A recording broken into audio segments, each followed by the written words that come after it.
We haven't heard which applications they're going to do. Have you checked in? Could the speakers mute themselves by pressing *6, please? Yeah. Okay. Thank you. Anyway. We'll put that next door. Okay. Okay, Chairman, you can begin. Thank you. Right. Welcome all to the planning meeting of tonight. That's members and all the speakers in the gallery and officers. It's a long agenda tonight. What we'll have to do is get through it as quickly as we can, with including a suitable amount of debate, of course. We probably won't get through the whole scheme of things. We might not even get through half of it, but we have a second meeting now planned to take on that which we don't achieve tonight, which might be the end few applications. We don't know, because you never know how long an application is going to take. So, Charlie, do you want to say anything about joining now or later for the later application speakers? I can say something now. It depends, Chairman, on if you want to say which applications you're going to cover tonight or aim to cover tonight. But is it safe to say, Chairman, that the last few, I don't know if you want to name them specifically, are highly unlikely to get heard tonight, and therefore any speakers for those applications are best advised to hang up essentially, and that will be heard on the 1st of March. I don't know if you want to confirm any particular applications to save any speakers hanging on the line. I think for sake of order, it probably would be a good thing to do, because the last 3 applications, perhaps even the last 4, the second page of applications, as far as we're concerned, I'm not sure we're going to get most of that done. But So of course, we don't know, do we? So if we're saying 28 College Street, which is last on the agenda, Bluefield Farm, Nassington Road, Apethorpe, which is second to last, and any others? Benefield Road, Glapthorne, and the Rushton Memorial Clinic. Apethorpe, the second one from Apethorpe, the second one from the end. We probably won't get to. That does have speakers on it, and College Street, Earthlingborough also does have public speakers. Yes, for indeed. It as well. Those I think it's going to be difficult to get at tonight. There are also speakers for the 2 above that, which is Benefield Road, Glapthorne, and the Rushton Memorial Clinic. If you feel certain that those won't be covered tonight, then I would advise the speakers of that so that they don't hang on for this meeting. The Rushton Memorial Clinic's on 3rd, isn't it? No. No, it's not. I really don't know whether we'll get to it or not, Charlie. I think we'll have to say that we're going to try our best, and we'll try and get through them all. But I know we won't. In that case, my advice to the speakers for the last few on the agenda would be, you're welcome to hang on the line for the duration of the meeting, but please be advised that it will be a long wait, or it is up to you if you'd like to hang up and redial into the meeting. That is at your own risk and would rely on you watching the meeting from another device so that you're able to dial back in at the relevant point. I think that's the best, fairest advice we can give. Thank you, Charlie. Okay. Chair, is it also worth advising the public speakers who may not get their applications heard tonight when we're planning on having the second meeting? Sure. So those we don't get through, I think I mentioned it briefly, those we don't get through tonight will come back on March the 1st for a second meeting organised then for some time during the time to be announced. But it is on March the 1st. Thank you. Okay, shall we get to the agenda? Yep.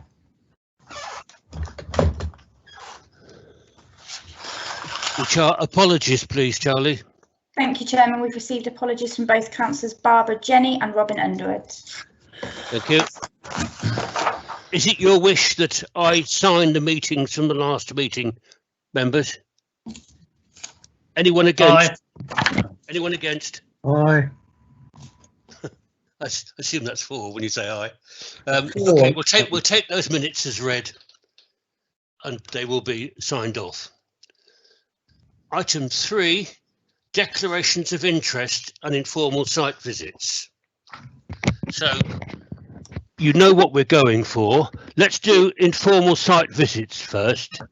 Have you had anyone? Peter? Yes, could I? Thank you very much, Chairman. Yes, with regard to the first application, 20/00347-out, Hillside Brickhiln Road. I have made an informal site visit. I didn't go onto the site. I didn't speak to anybody at the site, but simply Okay, looked thank at you. it from the room. Thank you. Councillor Wilkes, you had your hand up, didn't you? Thank you, Chairman. I did, yes. So I've visited the Brickhiln Road site in Raunds as well, which is application 00347. Didn't speak to anyone. I've also visited the College Street in Earthenborough application, which is 01196. I visited there as an observer, accompanying a member of the ENC enforcement team. But again, I didn't. I'm not predetermined, and I'll cover my normal predetermination statement when you ask. That's it. Fine, thank you. Councillor Burt Jackson. Right, thank you. I'll just run through the names rather than through the numbers because I've got 2 or 3.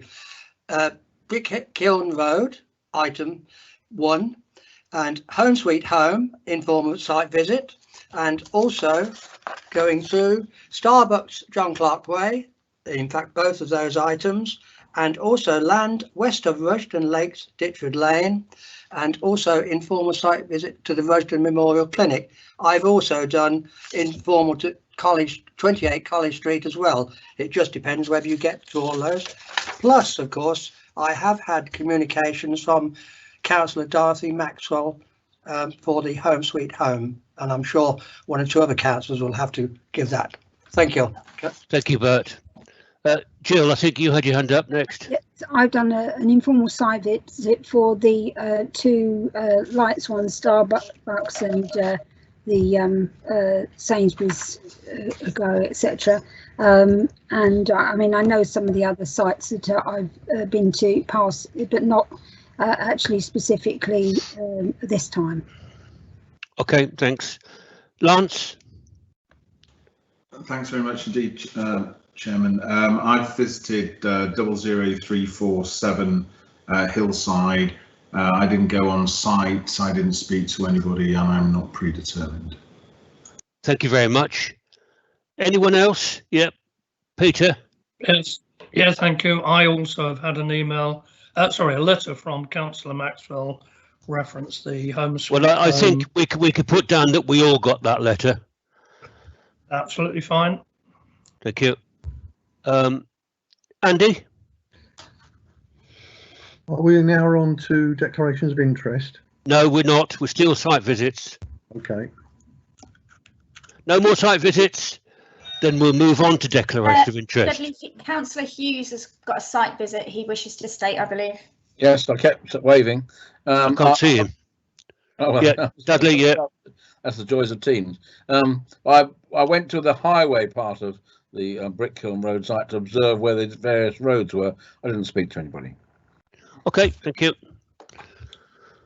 Now, declarations of interest. As you've heard before the meeting, and to avoid as many of the difficulties that we seem to be getting on declarations of interest, I want it to be absolutely clear that if you do have what you consider to be an interest that could be adjudged against you, you must declare it and then decide whether you leave or whatever you want to do. However, it will be your decision. It won't be forced upon you at the meeting beforehand. It'll be whatever you say, but we must be very careful because if it goes wrong, the application could then be readjudged. So if you've got something that you feel the man at the top of the Clapham omnibus would say you've got an interest there, you could have made that decision wrongly, then we ought to be declaring it and then deciding what's best for your action after that. Is that all okay? Yes, Mr. Chairman. Yeah. So, who's got a declaration of interest? Andy? Thank you, Chair. I've received the letter from from Councillor Dorothy Maxwell, plus a variety of emails from a number of different objectors and applicants, including in particular the Home Sweet Home one. Yeah, okay. I think we've probably all had some of those. Anyone else? Declaration of interest? Councillor Thomas. Thank you, Mr. Chairman. I'd like to declare another interest in two applications tonight. Excuse me. The first one being the Rushden Memorial Clinic in Hayway, Rushden, and the second one being the College Street Earthlingburgh application, as my company has worked for both applicants in the distant past. Thank you. Distant past, is that some time? Yes, yes. Jamie, are you happy with those? Jamie? Yes, as councillors, as you rightly said, Chair, it is a matter for each councillor to determine whether or not they believe that would predetermine or influence their decision-making processes, and so long as they deem that they're open-minded, then I'm content that if it was a distant relationship, it wouldn't be perceived to be detrimental to you being involved in the discussions. Thanks very much. That's just what we want to see and hear. Anyone else with a declaration of interest? Yes, Chairman. I can't see anyone. Chairman Lee Wilkes here. I've got some if you're ready for me. Sorry, Councillor Wilkes. Thanks, Chairman. So different pieces of advice here, so let me just go through the whole thing. Not unusually, I've received numerous pieces of correspondence regarding a number of the applications on the agenda this evening, and I know some of the speakers for applications numbered 00346, 00445, 00937, 01464, 00435, 01244 and 01196. As always, I confirm that I'll be considering the items with an open mind, and I'm not predetermined or biased, and will consider the applications based on their merits during debate. Thank you, Chairman. Thank you, Lee. All right, Jamie. Yeah, fine. Anyone else? Yes, please, Chair. Is that Jill? I can see Jill. No, it's Harriet. I can hear Harriet as well. So. Oh, sorry. Don't worry. Jill, I asked you first. Yes, sorry. Yes, I mean, like everyone else, I've had letters, emails, etc., but have an open mind on all applications. Thank you. And so I know some of the speakers as well. I think everybody knows one of our fellow councillors. Right, thank you. Harriet, your turn. Thank you. Same as the others on the general bits, emails and such likes, but then I have another interest to declare on application 20-01447, which is in my work for Tom Pursglove. I attended as an observer a meeting held with some objectors to this application. I didn't participate in the meeting and so come undetermined on the matter. Thank you, Harriet. Anyone else? Is yes, that it? Me. No, there's me, Mr. Chairman. Sorry, who's that? Councillor Shacklock. Ah, yeah. I've got two to. Firstly, is Bennyfield Road, Clapthorne. As I've mentioned before, they're family friends, so I won't take part in that application. And also Bluefield Farm, Apethorpe, it has been brought to my attention that I have what could be perceived to be a family connection to the landowners, so I won't take part in that application either. Okay, thanks, Jeff.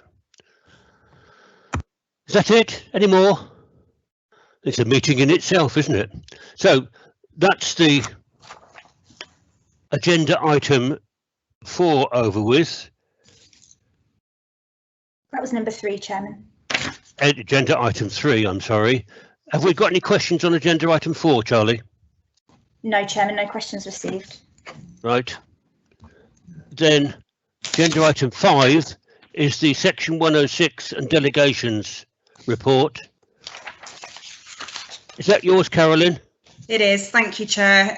So just to note the contents of the two reports, so there are no extensions of time requested this time, and you'll note that 19-01726 the decision's now been issued on that. And then with the delegations, again, just to note the contents of the report, and you'll see that 4 decisions have been issued there as well. Any questions of Caroline, members? Yes, Chair. No. Yes. No. Sorry, who's yes? Andy Mercer, Councillor Mercer. Sorry, Andy, I didn't see you. Can you put your hand up and I can see that? I can't see. I haven't got the reports down the side of here showing whose hands are wherever. So I'm having to look at the pictures. Okay. So, Andy. Right, we've got one application that has been outstanding now for 11 years. It's 10/00857 outline. Can I strongly recommend right now that we delete that one, because we do not want to pass that through to the new unitary. I think giving them an application that's been sitting on our books for 11 years is not a good sight. Yeah, I can delete it from the report, but I think we're looking to dispose of that application. Okay, thank you, Carolyn. No more questions on the report. No, members. Thank you. Then we'll move on. Appeal decision monitoring report. Are you doing that, Carolyn? I am, yeah, thank you, Chair. So again, just to note the contents of the report, it's just a brief summary of each appeal decision that we've received. But just to summarise, we've had 9 decisions between November and January. 6 of those were dismissed, 2 were allowed and 1 was withdrawn. And of the dismissed, 1 was a committee decision that followed the officer recommendation. So yeah, if anyone's got any questions, I'm happy to try and answer them. Okay, any questions, members? No, then that's that done. So we'll move on to the next item on the agenda, which are the applications for tonight. Chairman, can I just ask, please? Sorry, are other members experiencing periodic breakup of audio? No. Yes. Doesn't look like it. No, it's just you, Peter. You'll have to pedal the wheel a bit harder. Yeah, okay. Okay, let's move on to the first item on the agenda on page 4, which is the one in Raunds, which we've seen a few times before. Is Peter Bache with us? Hello, Chair. Yeah, I'm here. Good man, thank you. Peter, can you take us through it? Yeah, sure. I understand it's quite a long meeting tonight, so with both my applications, I'll try and keep things as short as I can. We're getting the points across. Obviously, it's all in the report. So, well, again, we've had this one before, so we've known most about it, haven't we? Before, so yeah, it's just a question, really, of the latest changes that you can advise us. Yeah, based upon our last meeting. Yeah, I'll try and give some quick updates. Hold on a second. Sure.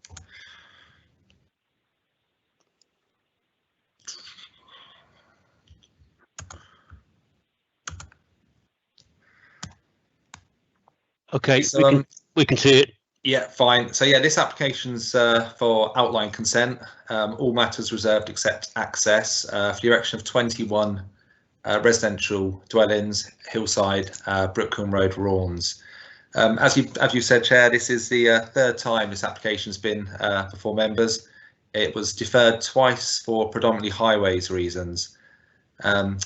All the reasons for the previous deferrals have been addressed in the report, and I believe there's a highways consultant from the applicant speaking this evening to try and alleviate concerns in this regard. Since the last planning management committee, the applicant has moved the access further away from Kelmarsh Avenue to provide the 40-metre distance from the near side channel to near side channel. Yeah, in terms of the principle, if we just skip to that, it's on brownfield land. It's considered the release of this brownfield site for residential development is appropriate given the current function of the site and the residential character of the surrounding area. The site's not isolated, it adjoins the built-up area and is previously developed in nature. It's considered that it makes efficient use of previously developed land, whilst also providing benefits such as the removal of the large sheds and the commercial area there, and it delivers 30% affordable housing and other contributions via the Section 106 agreement. In terms of the character and appearance, the proposal is considered to improve the character of the site and ties in better with the properties on Kelmarsh Avenue. As you can see on this plan here, these properties all at present back onto a commercial site with large sheds and buildings on it. By putting houses on this site, it creates a better relationship. This indicative plan in front of you demonstrates that 21 dwellings can be accommodated on the site. Admittedly, you could probably pull apart the layout slightly in terms of parking layouts. There are some triple areas up here, but members need to remember this is indicative and it's just to demonstrate that the dwellings can fit on the site. The important thing is the density. This shows 25 dwellings per hectare, whilst the Joint Core Strategy advises 35 dwellings per hectare. So there is scope to change and move around on this site. In terms of the residential amenity, by replacing the industrial units with 21 dwellings, it improves the relationship, as I've already stated, with Kelmarsh. In terms of highways, which I think is the most important part of the discussion, it's considered the proposal results in a betterment to highway safety on Brickkiln Road, given the existing use and the fact that the commercial activities on the site can cause disruption to neighbouring units. The proposed housing development would result in a net reduction of 102 fewer vehicle movements from the site. Furthermore, the junction spacing is considered to be an improvement to the existing situation, as confirmed by the local highway authority. Prior to this meeting, I did speak with the local highway authority, and they confirmed the visibility requirements should be 120 metres on a 40-mile-per-hour carriageway. The applicants demonstrating 110 to the east and 114 to the west, respectively. However, as discussed at both committees, these are moot points because this recommendation is based on the principle of there being a net reduction in traffic movements to the site, an improvement in the access, staggering distances and junction spaces, which essentially improves highway safety along Brickkiln Road. So yeah, in conclusion, it's considered to make efficient use of a developed site and improve highways safety in this area. It's believed the redevelopment of the site to housing will also improve the relationship with Kelmarsh Avenue and provide housing in a suitable site. This is the site at the moment, some photos which you've all seen before. There's a back of the houses on Kelmarsh. That's the edge of the site where the edge of the houses will be. These photographs here were sent in by Councillor Peter Watham, asked me to show these. This is looking down from Kelmarsh towards the site. All this area here with the hedging and trees is in the ownership of the applicant, so this will all be cut back to allow for the visibility displays. Again, this is looking up, you can see the road bending here, so it looks like the visibility stops here, but it's quite misleading because all of this section here will be removed to allow displays up the road. Yeah, so that's the presentation, Chair. Okay, thank you, Peter. Right, we've got two speakers on this application tonight. The first is Councillor Helen Howell, speaking on behalf of Raunds Town Council. Are you there, Helen?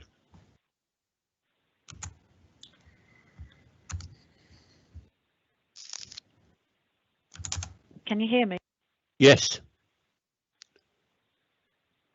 Go on. Hello, Chairman, can you hear me? Yes, I can. Oh, sorry, thank you. Right, good evening, members. Raunds Town Council considers this to be an intensification of the site, which will have a direct impact on the increase in traffic along Brickkiln Road. It is contrary to NCC policy for an intensification of usage of an existing access on a principal county road. This new junction would be in close proximity to 3 other junctions. The road is dangerous already. The lighting is not just poor, it's non-existent. There are no street lights. The Royal Society for the Prevention of Accidents informs us that if you are hit by a car at 40 miles an hour, 9 out of 10 pedestrians will be killed. That's 9 out of 10 will be killed. This is a 40-mile-an-hour stretch of road. I cannot understand why highways are prepared to overcome the obvious failings in this application. It has to be someone's responsibility to improve the visibility and lighting along that stretch before any further development should go ahead. This is not a paper exercise. This is not a straight road. There are restrictive views with vegetation that can regrow even if cut back. I understand that the bus stop is to be relocated to prevent obstruction, but that just moves the problem to the other side of the development. There is no crossing point for anyone to get to the pavement opposite, and no one is going to walk up the hill to cross safely. We see that the path will be constructed to allow the residents to access the amenity space in the neighbouring development. Why should this developer not be responsible for providing its own amenity space? Not to mention the impact that this additional development will have in contributing to an already extreme flooding issue at the bottom of the hill. Therefore, members, in summary, Raunds Town Council objects to this application on the grounds of the neighbourhood plan, policy R2C, impact on residential amenity for existing and future residents. There is no amenity space on this site. Policy R2D, the development shall not contribute to or suffer from adverse impacts arising from groundwater pollution. Policy R5, all new development over 14 units in Raunds will be expected to maintain and enhance open space provision. Policy R14E, developments do not lead to significant traffic or highway safety issues. Members, we must again consider the safety of our residents, especially the children. When we look at the road configuration, the cumulative impact of this junction, the intensification of traffic and major flooding issues, they must be serious concerns. You have the material reasons to reject this application, so we respectfully urge you to use them. Thank you. Thank you, Helen. Well done. And the second speaker, please, on this topic is Chris Bancroft, who is. Good evening, Chair. Good evening. Are you the applicant? I'm not the applicant. I'm the highways consultant acting for the applicant. Acting for. Thank you very much. Crack on. Good evening, Chair. My name is Chris Bancroft and I'm the Director of Bancroft Consulting. My team has been involved with this project since 2019, during which time we have visited the site on numerous occasions to understand local traffic conditions and undertake a speed survey. I'm here today primarily to assist with any questions that might exist regarding the technical aspects of the application. This application was deferred from previous planning committees so that further information could be gathered in respect of 3 areas, which can be summarised as follows: the principle of applying manual for streets at Brickkiln Road, the potential change in traffic conditions arising from the site redevelopment, and the suitability of junction spacing and visibility displays. I have since liaised directly with Mr. Baish to explain in detail our position on each point. In essence, the application of manual for streets is not dictated by a 37 miles per hour speed, but based on the role and function a highway has to play in accommodating all movement, where priority must be given to pedestrians and cyclists where they are expected. As regards to potential change in traffic conditions, this is arguably a moot point, and as the proposed site access junction layout has been presented strictly in accordance with the standard design guidance for this type and size of development. Hence, whilst there will be some change in overall traffic conditions associated with the site, the important principle for consideration is that the proposed scheme will be served by a safe and suitable access. This therefore leads on to the previous discussions regarding junction spacing. I maintain the view that the initial layout submitted for approval satisfies sound highway design principles, a point that has not really been contested by the Highway Authority.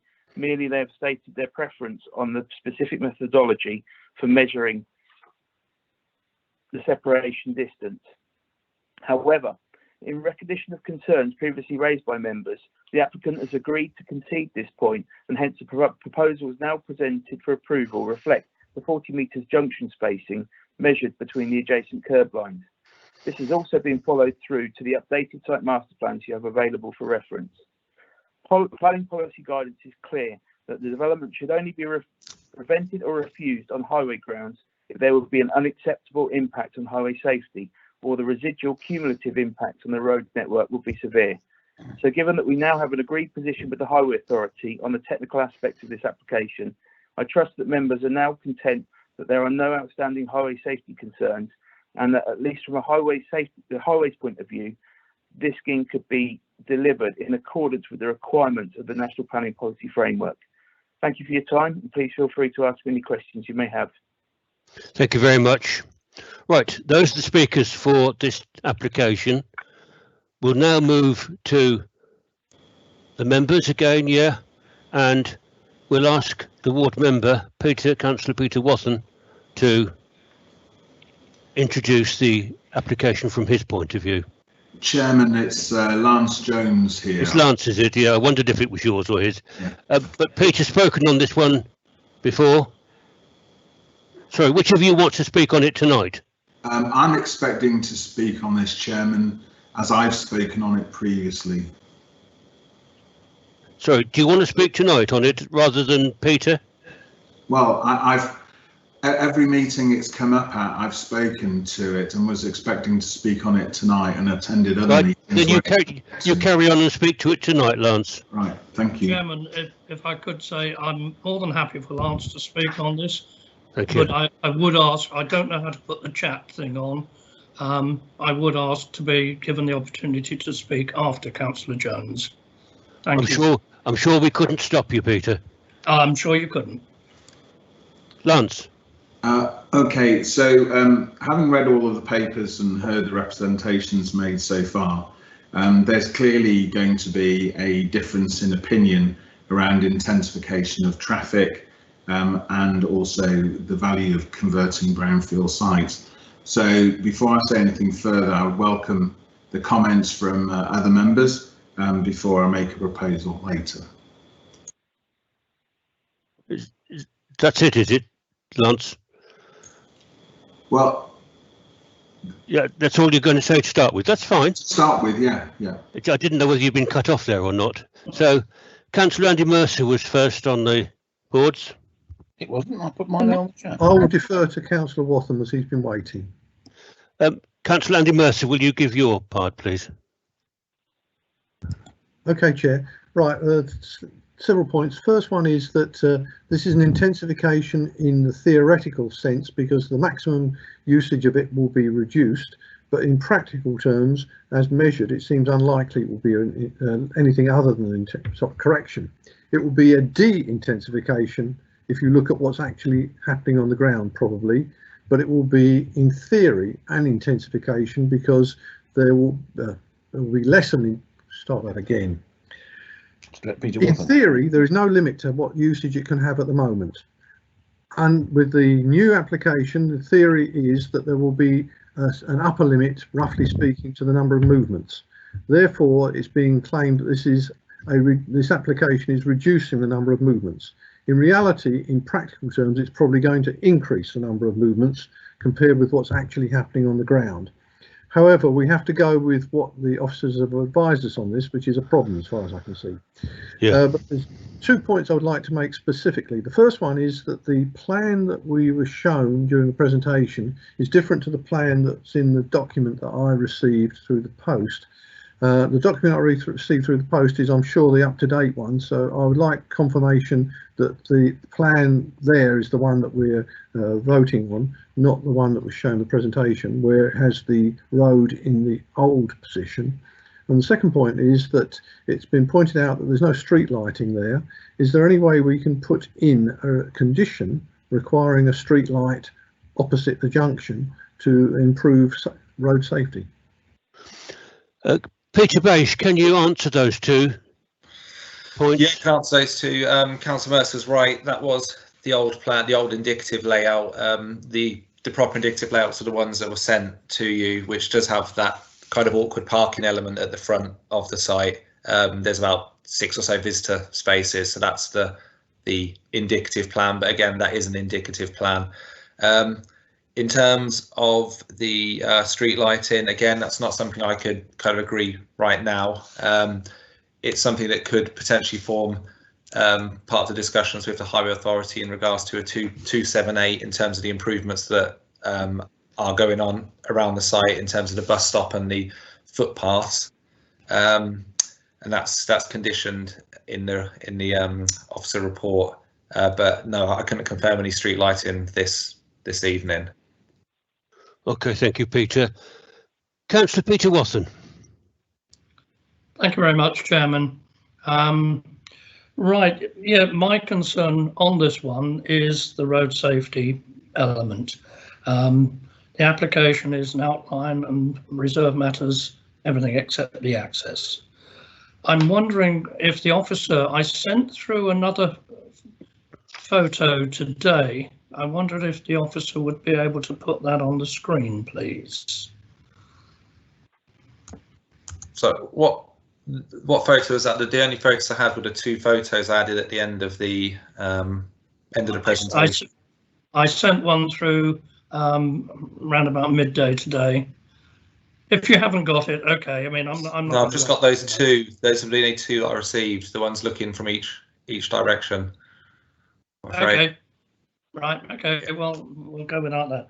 Right. Simple fact. It's a 40-mile-an-hour road, and we've talked about there being fewer traffic movements if we have houses there.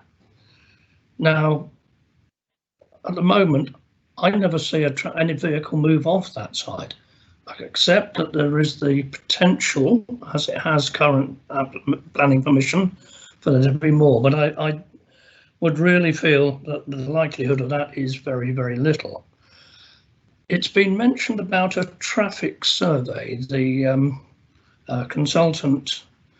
the applicant's consultant mentioned it. It's been mentioned in the previous occasions. Has a traffic survey actually been done? Could I just check, please? Peter? Yep. Does the does the consultant want? Do you want to speak to the consultant on this one to give any details of that? He might be able to answer better in terms of the technicalities of this traffic survey, if that's something you'd be agreeable to. I'm really looking at the traffic survey in terms of vehicle movements. We've heard what the consultant had to say about their take on visibility, etc. Yeah. So in terms of the traffic survey, it's with the use that would be on the site at the moment, a commercial use, compared to the housing, it's envisaged there'd be 102 fewer movements from the housing scheme. Obviously, what members are looking at here is the fallback position. So obviously at the moment, there's hardly any vehicles coming out to access, according to local councillors, obviously know the area well, know the site well. That is the case. That the was disputing that. It's obviously the fallback position of what could operate from that site, obviously coupled with the fact that the new access is being built to a highways safe standard. It's improving the junction spacing, and in terms of the visibility, we're only talking a matter of a couple of meters, 10 meters one way, 6 meters in the other direction. Difference in terms of what would be acceptable for a brand new access in that site, without the fact that it's replacing a substandard access that could have a lot more vehicle movements coming in and out of it. Okay. So that's the kind of crux of the highways argument in terms of the report. Okay, thank you. Yeah, so you're saying it's less than the standard visibility distance, which it is. It is a 40-mile-an-hour road, as I say, and Councillor Howell in her comments referenced the fact that coming from a housing estate, there will be children crossing that road, going to school in the morning, coming back from school, and many other trips, I'm sure. Now, 40 mile an hour, a car 40 mile an hour in dry conditions, with a car in good condition, needs 36 meters to stop. I would suggest, unfortunately we haven't got the picture that I took today, but I would suggest that the visibility from a car coming down there seeing somebody at the junction, at the new access point, is very, very close to that. And of course, in the wet, a car takes twice the distance to stop. That's based on highway code figures. So yeah, I do have a concern that housing is going to mean young people wanting to cross the road. They won't travel up to the traffic lights, which are 100+ meters away. It's interesting, in the photo I took today, I took it from the site entrance looking uphill, and it is an uphill, so it's not a straight level road as the plan may suggest. In the photograph I took, you couldn't see the traffic lights.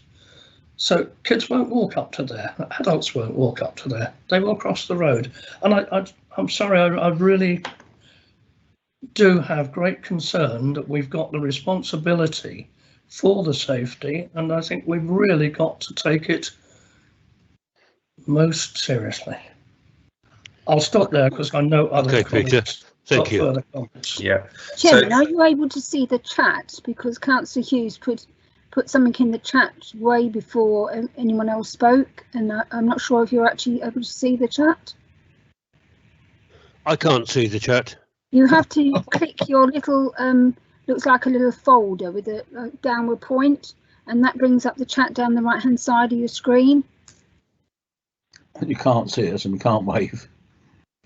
I haven't got that. People on the Let's carry on. If you put your hands up or you shout, we can get it. So Dudley's waving at me. Are you waving goodbye, Dudley? No, I was waving to get into it because I really think Charlie or somebody should tell you about the chat. I put my name on the chat before we even got started, but never mind. There we are. This is absolutely not right, this thing. We've spent hours and hours and hours sitting in the halls and at ENC discussing the neighbourhood plan. We go to all this trouble about the neighbourhood plan, and then there's various reasons. I'm not going to go through them all again because Councillor Howes told you, but there are various reasons why this is a not acceptable application. And yet we just ignore all that lot. There's the highways issues, and I won't reiterate the highways issues because it ignores the road just opposite almost this entrance. So it's 3 junctions within a very small space. But the neighbourhood plan specifically states this is not correct for a variety of reasons. And why are we just ignoring these neighbourhood plans? Why did we bother to do them and spend all this money and time and effort if we ignore it? And as a matter of interest, it says there's not many school places. I can assure you there are no school places at the moment available in Raunds. The schools are absolutely full to capacity for next year. If you go up to the surgery, there are no places in the doctor's surgery, although I know there may be more with the new thing. You know, this is absolutely wrong. We do not need these houses. They're outside the neighbourhood plan, and we just ignore all that because a developer comes along and offers money to build something or other.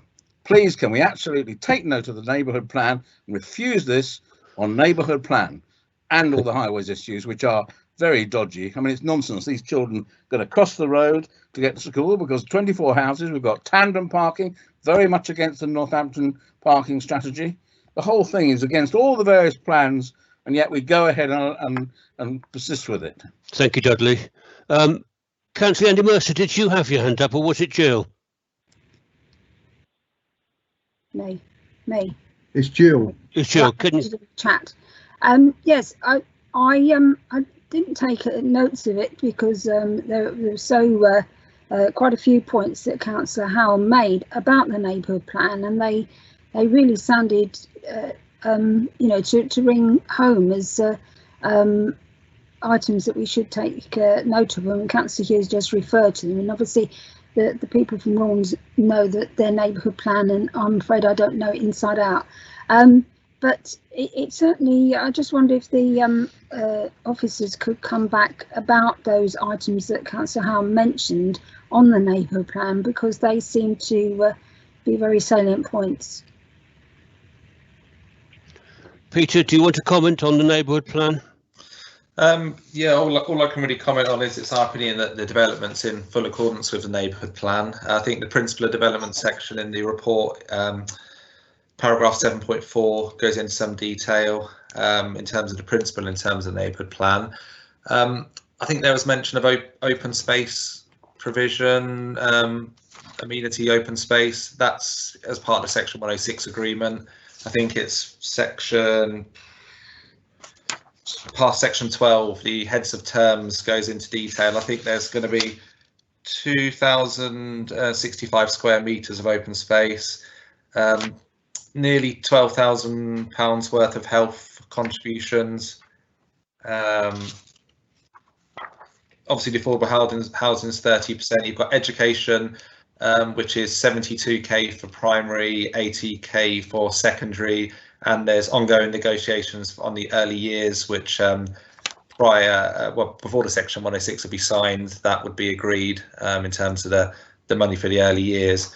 So in terms of the neighbourhood plan, we feel this development is fully in accordance. I don't see how it can't be. Nonsense. Okay, Peter, thank you. Right, shall we move on to another? Who else has got questions, please, members? Nobody? Yes. Councillor Lee Wilkes. Thank you, Chairman. So, having listened to the presentation carefully and read through all the documentation, I still have some concerns about this. In fact, before I start, let me just repeat the correction of something that the officer said during his presentation. So, redevelopment of this site, the officer said that redevelopment of this site will reduce the number of current vehicle movements, and that isn't correct. Clearly, we accept that isn't correct. What it will do is it'll reduce potentially the number of theoretical vehicle movements. At the moment, there are no vehicle movements really from this site.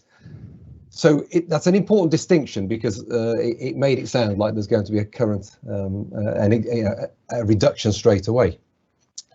But Chairman, importantly then, I think, well, if we're assuming that there could be a lot of traffic coming from this site, the argument tonight is that there will be 120 fewer movements, I think the officer said. So we're assuming that this site wasn't derelict and that it was used. There could be 120 fewer movements from it. And that is why highways aren't objecting. If it was a new application that hadn't been used, highways would be objecting, but they're not, because they're saying that it's going to reduce the number of traffic movements. Then we also need to consider that there is just no history at all that shows that the exit from this site, the entrance to this site, can safely accommodate traffic. Forget the fact that there might be a reduction of it. We're talking about a new entrance here, not the existing entrance where traffic theoretically could come out of and reduce it. This is a new entrance that's never been tested really before. But my real concern is that, so the applicant says that they accept that they can't meet the visibility displays that are required by highways. And the officer said, no, they can't, but they get relatively close, but they can't meet it. Councillor Wathen said, well, of course, it shouldn't be done on a desktop survey, because on the desktop, you can't see that the road has a hill, and you can't see over the hill. But actually, my concern is that not only will they not be able to meet the required visibility displays, that it will be worse even than that, because if a car is coming out of Kelmarsh Avenue and queuing to get out onto this road, and this is a fairly busy road, 40-mile-an-hour traffic at least, if a car is queuing to come out of Kelmarsh Avenue, then a car coming out of the new proposed exit from this site is only 40 metres away from it. So actually the visibility for this is only 40 metres away. Now, officers, I did raise this once before, an officer said, well, look, we don't think that traffic will be coming out of these two junctions at the same time. It's unlikely they're going to be coming out. But of course, as anybody knows with these housing estates, and they are both new, the majority of traffic leaving these housing estates is actually at the same time. It is when you are dropping off children or leaving to go to work. So actually, in those few hours of the morning when all the traffic is, visibility to the right will be 40 metres if there's a car queuing to come out. Now, on top of that, when we're thinking more about the visibility, and I am thinking of this with a slightly different head on, we are told that lorries could be coming out of this site if it wasn't derelict and it was used. Lorries could be coming out of it. But we're not thinking about lorries now. We're thinking a housing estate. So we're thinking children, not driving, children crossing. So I'm trying to get into my head, what will that child see? Now, the applicant understands that looking to the right, forget the fact that they can only see 40 metres if there's a car there. Looking to the right, there's a bus stop. And if a bus is stopped at the bus stop, it reduces visibility. I presume it reduces it dangerously. So dangerously that the applicant has said, we're going to move it. But all that the applicant is doing is moving it to the left. So visibility to the right isn't impeded by the bus stop. But if you look to your left where the new bus stop's going to be, if there's a bus parked there, we've just moved the problem from one side of the road to the other. And traffic travels down that road at 40 miles an hour in both directions, not just in one. So I just can't get out of my head the concern that everybody accepts that this doesn't meet the standards required. It is only before us without an objection from Highways because we are saying it's an existing site that whilst it isn't used, it could be used. So we're going to reduce the numbers. That may not be accurate, but that's what we're saying. But I can't get away from the fact that if this was a new application, it wouldn't pass any of the standards for safety. And surely that is what I've got to think about when we're considering this. This is children crossing the road. That's all really, Chairman. Okay, thank you, Councillor Wilkes. Anyone else wish to speak? No, There's no one in can't. the chat, Chairman. Say again, Gillian. There's no one in the chat. There's no one in chat. You've got in chat, have you? Lucky you. Yes, yes, So you if that's it, then we'll go back to Lance for a proposal. And Lance, when you make the proposal, if it is to refuse the application, we must have the reasons at the same time, please. Okay, thanks very much indeed, Chairman, and I appreciate what members have had to say on this matter. I do recognise that this proposed development is the redevelopment of a brownfield site, and that sort of site usage is to be encouraged as it reduces the pressure on other greenfield sites within our area. However, safety is not a theoretical issue. Safety is a practical issue, and this site is not used currently. The vehicle movements from the site will intensify the use of Brickkiln Road, not reduce the traffic on Brickkiln Road. The speed limit is 40 miles an hour, not 30 miles an hour, and it would be much easier to justify this development if the speed limit on that road was 30 miles an hour. The visibility splay that's required is 120 metres. Well, it's not going to be 120 metres, it's less than 120 metres. And if you reduce that 120 metres when it already takes a car 36 metres to stop, it's just not possible to justify reducing the visibility splay. The 120 metres should be viewed as a minimum, and particularly when viewing from the right, where vehicles are travelling downhill, and therefore the stopping distance will in fact be further. The confluence of the three roads in such close proximity is an absolute hazard, not a theoretical improvement. It's an absolute hazard to young people who will be crossing that road to go to Windmill School. To my mind, there is no doubt about that. Therefore, I'm afraid that I'm going to have to recommend refusal of this application on the actual grounds of intensification of traffic and on the safety point that the visibility splays do not meet the minimum required of 120 metres, both to the left and to the right. Okay, so just a minute, please. I won't take seconds yet. Can I have some advice from Jamie and indeed the officer first, please, as to what their thoughts are on this proposal. Yeah, so in the strict speaking, it doesn't meet the 120 metres in each direction, but again, it is very close, extremely close, and the test is that it needs to have a severe impact on highways safety for us to recommend refusal. It's obviously the officer opinion, my opinion, that it doesn't have a severe impact given the fallback position. The fallback position is a material planning consideration that does need to be thought carefully about. In terms of crossing the road, I mean, this has been spoken of. The 278 agreement and on the indicative plan, you will see there is 2 metre wide footways linking the site to crossing points to cross the road. Obviously, on these crossing points, you're going to be on the road. Your visibility for crossing on foot is going to be better than in a car coming out of the junction. But no, there's nothing really more to say. It's obviously been put in front of members. It's in the report. A decision does need to be made. I think Jamie, the solicitor, might want to give some advice. Jamie, can you give us your opinion, please, Jamie, particularly on refusing the officer's advice?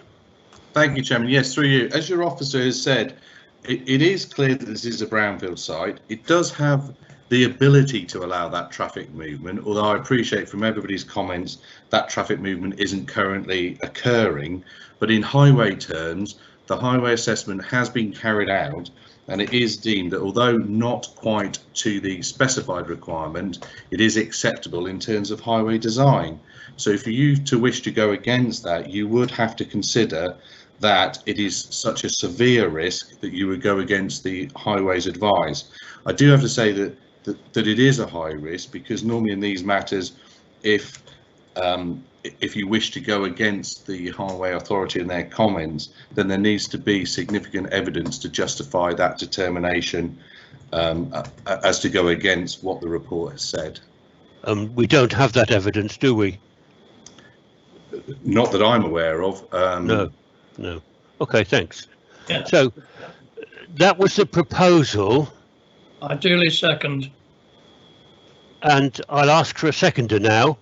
I duly second. Councillor Watson wants to do. So it's proposed and accepted and seconded that we refuse the application based upon the words that Lance used. Chairman, Councillor Wilkes would like to offer some reasons for refusal. Councillor Wilkes would. Yes. Yes, Chairman, through you, and if you're happy, and if Councillor Jones is happy, but I was busily making the notes then from the speaker, and there were 3 policy references that Raunds Town Council felt this application was in breach of from the neighbourhood plan, and they were policy R2 Part C, which was the impact on residential amenity, policy R2 Part D, which was the development shall not contribute to or suffer from adverse impacts arising from groundwater or flooding. Policy R5, that all new developments over 14 units in Raunds will be expected to maintain their own open space provision. And then I think it was policy R14 Part E, which is that developments do not lead to significant traffic or highway safety issues. So if Councillor Jones is happy to... Lance, do you want those added to your proposal as reasons for refusal? Chair, I'm happy to accept R5 and R6 with respect to this. And I haven't included R5 previously because we haven't done the layout of the site, because I also note the police's objections to the site layout. But since we're not discussing that, I thought that. So the objections are the one that you gave, Lance, plus which one of Councillor? I gave two reasons. One is an intensification, and the second is not meeting the highway safety requirements. Right. Chair, could I just ask? Yes, Sorry. Carolyn. Oh, it's all right. I'll let Councillor Jones finish speaking. Then I was going to ask if I can clarify something. Yeah, and then the policy R6 to which Councillor Wilkes referred, and I'm happy for R5 on open spaces, but I haven't referred to the site layout because the notes say that this is just about access when it comes to layout. So there are four reasons for refusal, two that you originally stated and two Councillor Wilkes has added to it. Yeah, so if we can include open spaces within it, yes, and if we are including site layout, then I would add to that the police's concerns which have been raised about site layout. Yeah, can I just come in on the open space? I'd probably advise against open space because it is secured by the Section 106 agreement, 2,065 square metres of open space to be provided on the site, which will be at reserved matter stage. So it would kind of be pointless using that on an outline application. Right, thank you, Peter. Thank you. Yeah. Agree with that. So there we go. Councillor Wathen, are you happy to continue with seconding the revised proposal? I am indeed, Chairman. Right, so it's moved and seconded. Councillor Mercer is indicating that he wishes Well, to it's speak. been moved and seconded now. I think he might be talking about a reason, or We can't have more discussions after the proposal's been moved and seconded. You can So discuss the reasons for it. Yeah, I was going to ask for clarification regarding the actual reasons for refusal because there's been quite a lot of discussion. So can Councillor Jones just explicitly state what the refusal reasons are that are proposed, please? Yeah, this is an intensification of the use of sites despite what is said in theory, and therefore that gives rise to safety concerns. And the second part is that the visibility display does not meet the 120 metres that is required for a 40-mile-an-hour road. And the other two were policy 5 and 6, was it, of the Raunds? No, Neighbourhood just policy 6. Just policy 6. Chairman, sorry, I think, can I just say, I think I confused, it wasn't policy 6, it came after 5, but it was policy R14. Sorry, R14, excuse me. Getting more confusing. Carolyn, would you like to give us some guidance? Yes, sorry, that's what confused me, that policy R6 was being mentioned, but I got it down as policy R14. So I've got it down as potentially two reasons for refusal: the intensification of use of the access and that the visibility displays don't meet the requirements on both sides, and therefore the proposal is contrary to R14 of Raunds Neighbourhood Plan. That's great, Carolyn, thank you. I think we're all happy with that. So, members, we now go to a vote. I will start by doing it the normal way and ask you to say A or nay. If it's, as it probably might be, fairly close, I'll come to you individually after that if we feel we need to. So, those in favour of the proposal, will you now say A? Aye. Aye. Aye. Aye. Those against the proposal, will they say nay? No. Nobody? Therefore, that proposal is carried. Well done. So, well done, Were there any extensions, Chairman? Thank you. Just to clarify. say again. Where did anyone abstain from that vote? Can we please clarify? Councillor Andy Mercer abstained. Thank you. Do apologise, I missed the abstentions. Okay, so that's that one. Taken us an hour to do the first application. We'll move on to the second application as quickly as we can, which is on page 38. And this is the Home Sweet Home application, which I think, Peter, you're going to take us through again, aren't you? Yeah, I've got this one. I'll let me just open up the slideshow quickly, and I'll as it's gone on for a while, I'll try and talk through this relatively quickly, since as you've all had the report, you all know this application. It was brought before members in December before being pulled on the night, so I think you've all probably seen quite a lot with this one. Right.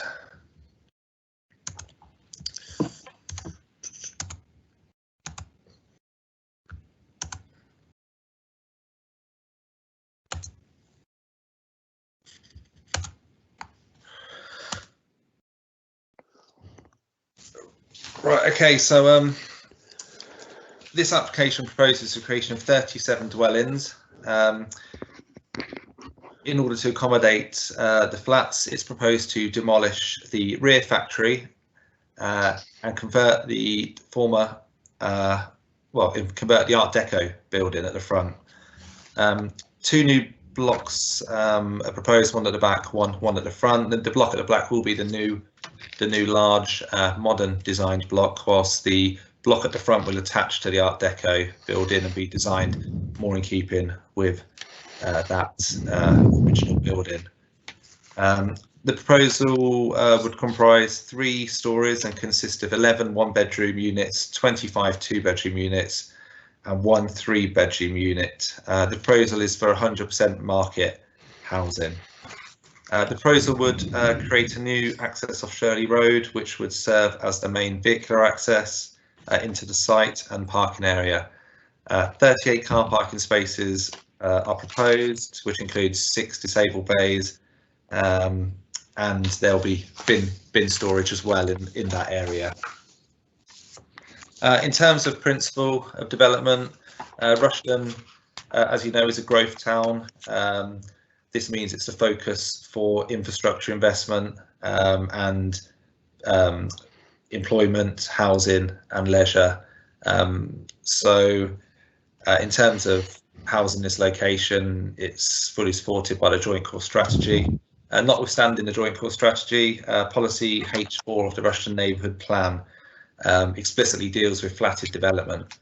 The applicant has demonstrated compliance with policy H4. Essentially, they have submitted viability assessments that show that it's not financially possible to develop the site for houses or maisonettes, leaving flats as the only financially viable option on the site, albeit it is still unviable in terms of the NPPF's definition of viable. This means that they won't be able to provide affordable housing on site or any Section 106 contributions. Paragraph 7.14 of the officer report goes into full detail for numerous paragraphs following 7.14 in terms of the viability and how the principle of development's met in terms of that policy H4. In terms of design and appearance, the new build block of flats would be located to the rear of the Art Deco building. These will be designed in a modern style so as to contrast with the historic building that fronts onto Higham Road. The materials are to be a combination of render with cladding and the facades broken up with a palette of materials at various depths. The proposal will inevitably change the appearance of the site. However, the removal of the warehouses, which appear to be in a state of disrepair and arguably detracts from the Art Deco building, is seen as a benefit and would tidy up this area of the site, which would in turn positively impact on the surrounding area.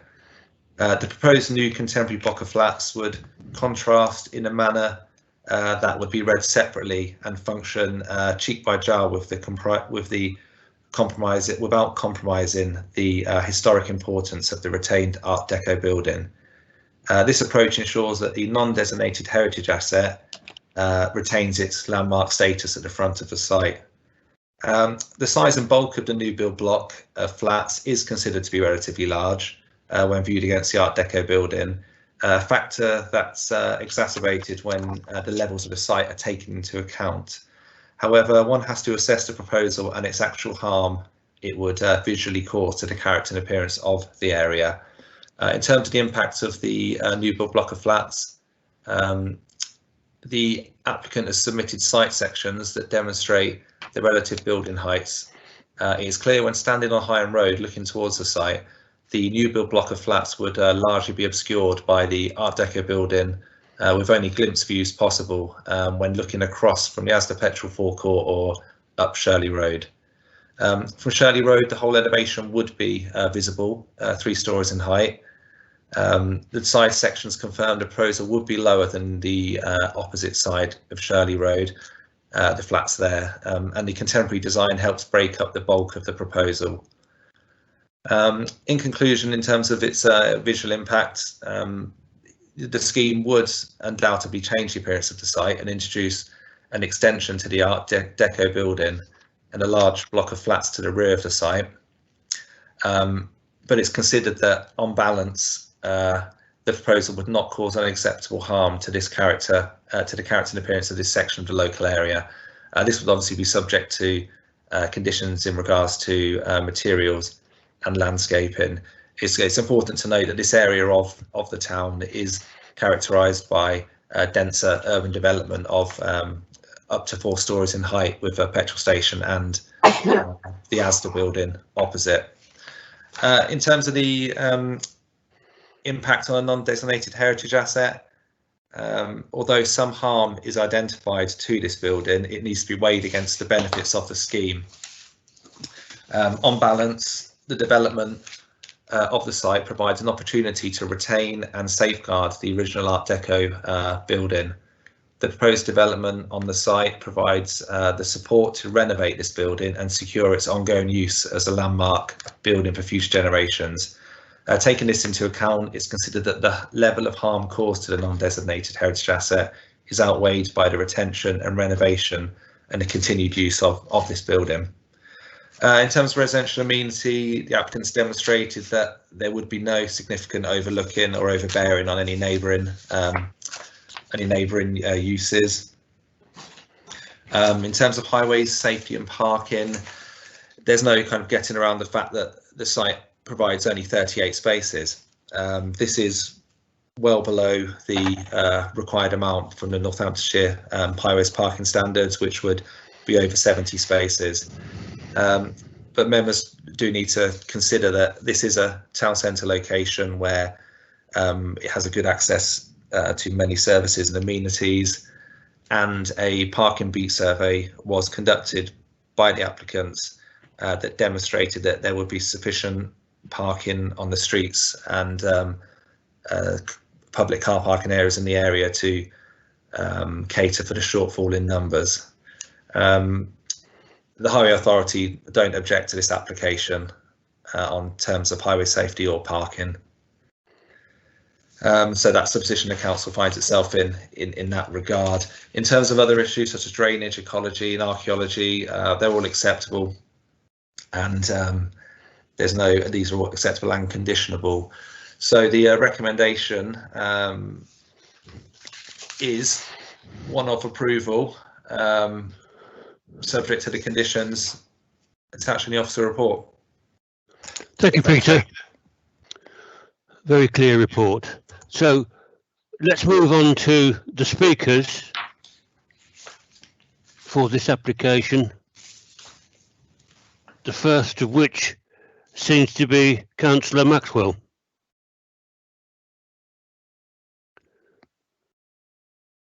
Dorothy, are you there?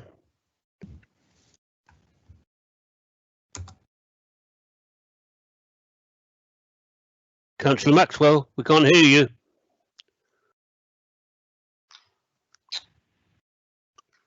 Councillor Maxwell, can you press *6 on your phone to unmute you?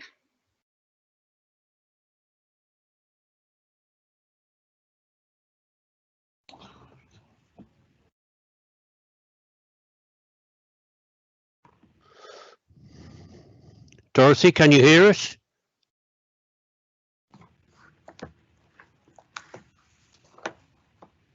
Dorothy, have you pressed *6? Hear me? Is that you, Dorothy? Can you hear me? Yes, we can. It's a shame because your 3 minutes are now up. A little bit quiet. A little bit quiet, Councillor Maxwell. Come on, Councillor Maxwell, take us through it, please. Good evening, Chair, councillors, officers and residents. I'm Councillor Dorothy Maxwell. On behalf of the residents, I would like you to address the following serious concerns that the residents still have over this application. This application for 34 flats, 3 houses, is a mass overdevelopment.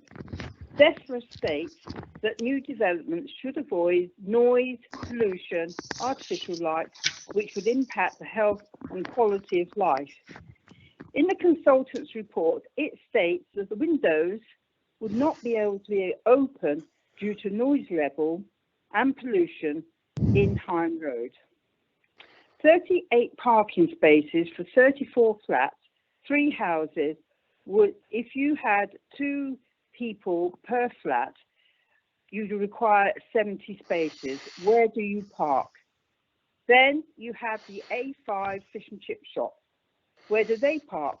I was informed the residence area along with the delivery vans.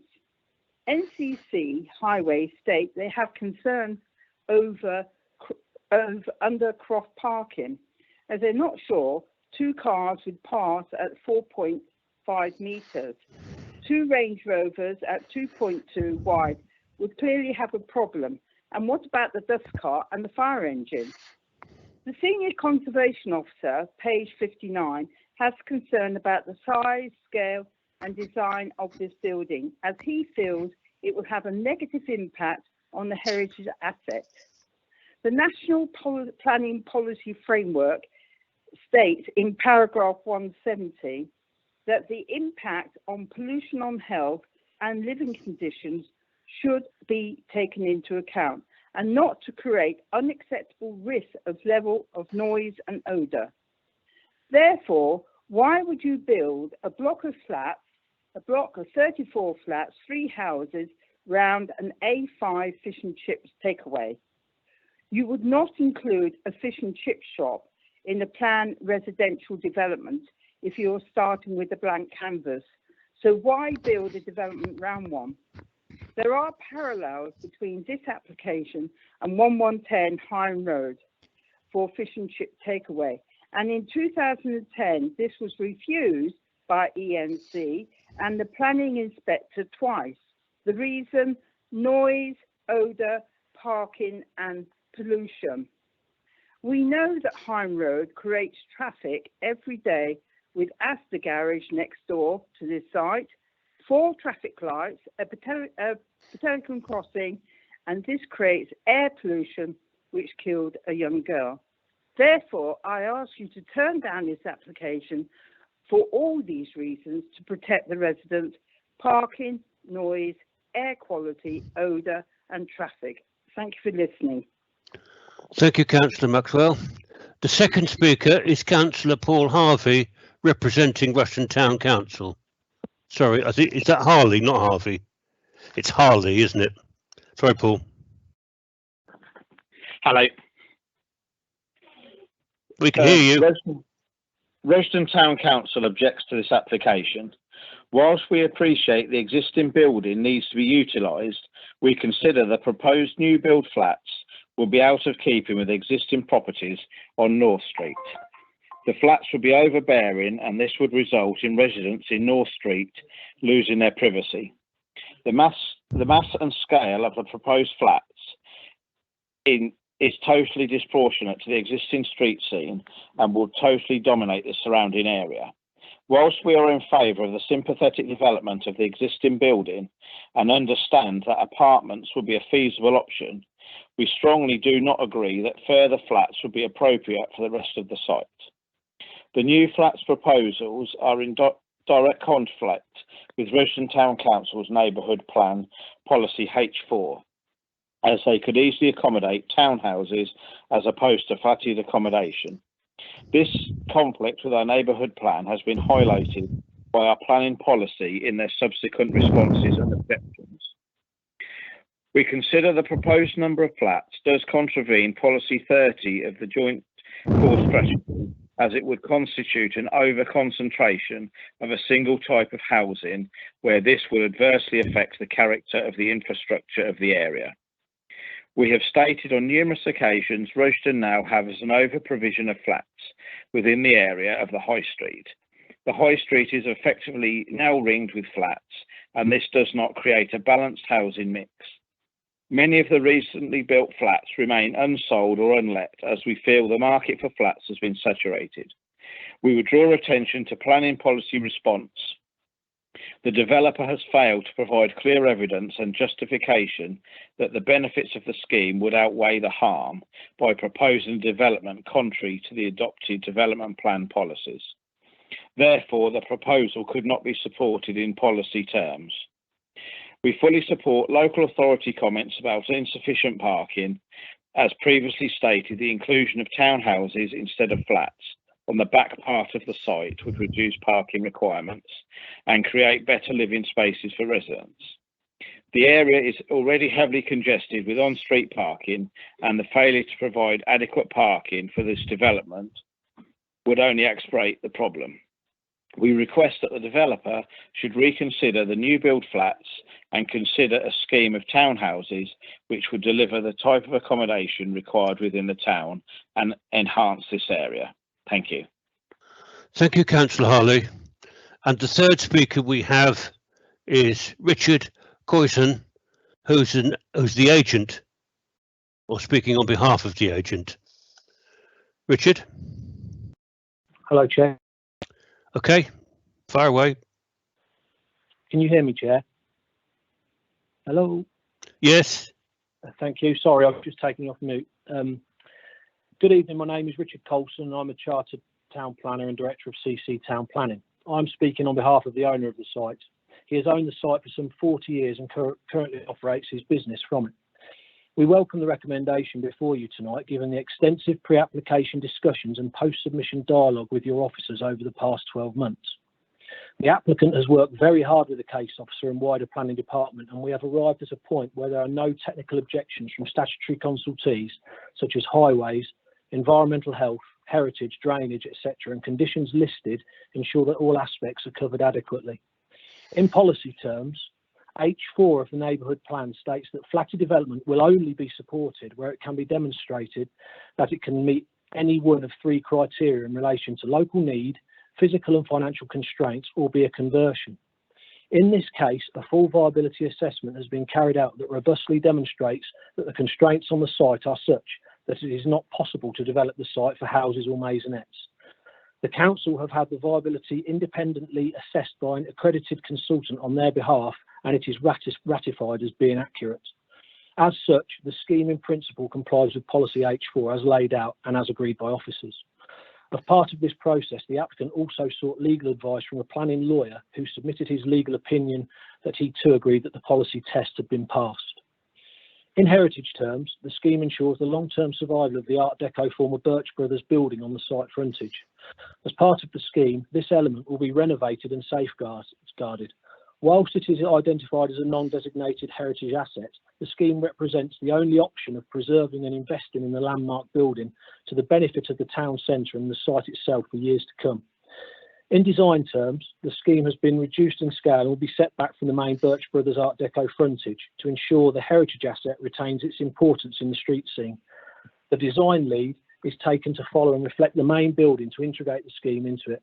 This has been welcomed by officers as a sensitive form of development. In parking terms, the scheme provides 38 parking and 42 cycle spaces. Whilst below the NCC parking standards, these standards are not adopted by ENC, and the site, being in the town centre, is wholly sustainable. In any event, every property has one space. Highways have not objected on parking or highway safety, and the officer is satisfied with regards to parking provision for the points made. In conclusion, we welcome the recommendation before you, given the extensive pre-application discussions and post-submission dialogue with your officers. As already alluded to, there are no technical objections to the scheme as it stands, with conditions recommended where required. The scheme is also policy compliant given the criteria stated. Ultimately, any planning permission granted this evening will secure the future of this site and specifically the Art Deco element for years to come. Given this background, I hope you can agree with the recommendation of your officers in front of you this evening. Thank you, Chairman. Thank you, Richard. So those are the speakers on this application. We now move to the ward member, Councillor Andy Mercer, to put his case. Right, thank you, Chairman. I'd like to start by asking the officer if he could put up the site location plan again on the display, which shows the position of this site with respect to the rest of the high street. Can we do that? Yeah, hold on. I just realised I didn't go through the photos on this either, so I can bring up the presentation here. Right, that's the one. Stop there. Yeah. Right, now, if you look to the west of this site and north of Asda, there's a row of houses that face the road, face onto Higham Road, facing to the west. These there? That's right, yeah. Yeah. And if you look, the first two of those houses opposite this site are two houses, and their curtilage jointly is almost the same as this entire site. So on one side of the road, we've got 30 odd flats, houses. On the other side of the road, 34 flats and 3 houses. On the other side of the road, on almost exactly the same curtilage, we've got 2 houses. Right, that was the first point I wanted to make, so we can remove that from the screen now. So that means that this does not match the density of the high street scene. It's way more dense than the other side of the road. Right, next, I'd like to go to the page 45 in the officer report, parking matters. The applicant reads the following. The applicant's planning statement asserts that previous concerns with regard to the proposed amount of parking provision on the site should be reconsidered. I agree. The statement cites a recent appeal decision in the Borough of Wellingborough. In this upheld appeal, the inspector noted that the county standards do not differentiate between proposed developments with good access to services, facilities and public transport and those which have poor access. Well, this is very clearly a site that has very poor access, despite what the optimistic comments of the agent said. Rushden has one of the worst out-commuting rates in the country. Something over 60% of workers have to out-commute. It's a sufficiently severe figure that the Joint Core strategy actually was partly addressed towards trying to rectify this situation. The reason for this is the death of the boot and shoe industry, which, and Rushden, like Corby, was almost a one industry town. In Rushden's case, it was the boot and shoe industry, which has largely gone. At one point, there were about 120 factories in the town supplying that industry. Now, I think there's 4, I believe. Now, the result of this is that if you build something like this, the majority of people are going to have to commute out. The problem is Rushden has no railway station with trains and has very, very poor public transport. As a result, almost everybody drives to get out of the town, which is in turn why the A45 overloads so badly. So I'm going to use the comment that the officer made, quoting from the inspector's report, that you have to take into account differentiate between proposed proposals with good access to services and those which have poor access. Well, this has got very poor access. As a result, we should be aiming for a much higher standard than the county's parking standards, not a lower one. We should be not aiming at the 70 odd the council says, but something higher than that, perhaps. The low figure that's being proposed is therefore utterly unacceptable and is in conflict with the with the inspector's report from the appeal in the Borough of Wellingborough. That's a fairly strong point. And that on its own, I think, is a rock solid reason for refusing this. Now, quite separate from that, we have the issue of the impact on the undesignated heritage asset, which I think is severe. So I can see very solid reasons for refusal of this. First of all, it doesn't fit the street scene with the much lower density housing opposite it. Secondly, impact on the undesignated heritage asset, and thirdly, parking provision, which should be higher than the county council standard, but which is actually lower. Now, at this point, I would like to hear what others have to say, but that would be my initial point. Thank you, Chair. Thank you, Andy. Very clear. Dudley, you had. Chairman, I have my I'm going by the chat. I put in next. Dudley had his hand up hours ago. Jill, will you wait, please? I've asked Dudley to speak, and he will speak, please. Get to you next, Jill. Dudley is muted. Dudley, we can't hear you.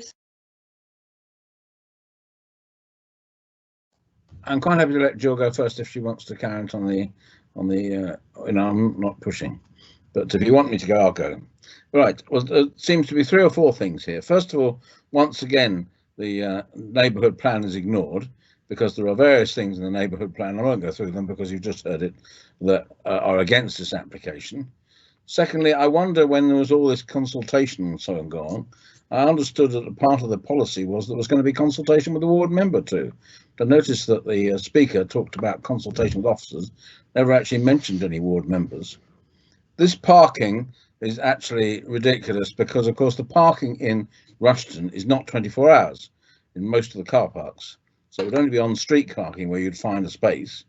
And so to have not enough spaces for even really one space per residential position, and not allow any for visitors or anybody, this is a very poor bit of planning. And I agree with Councillor Mercer, who's just spoken about that. And I wonder what the housing officer has to say about more and more flats in Rushton, because often we get quoted when it's in the countryside, we get quoted that the housing officer says we must do this, we must do that, we must do the other. I haven't heard what the allocation is of flats in Rushton, because I feel the allocation of flats in Rushton has probably been exceeded. So really, this is not a suitable use of this site, and is an overdevelopment of the site. It's very bad for the people who are locally, who can't even open their windows, we're told. So that's going to be nice in the summer, isn't it? And I would support if anybody wants to vote to turn this down. Thank you. Thank you, Dudley. Jill, your turn now, and then Harriet. Thank you. Well, back in 2019, this came with a few more flats, admittedly. The officer recommended then to refuse and gave 11 reasons for refusal. Now, some of those have been overcome, but others have not. There was one in particular that mentioned about the design and the bulk effect on the non-heritage asset. I will come back to that in a minute.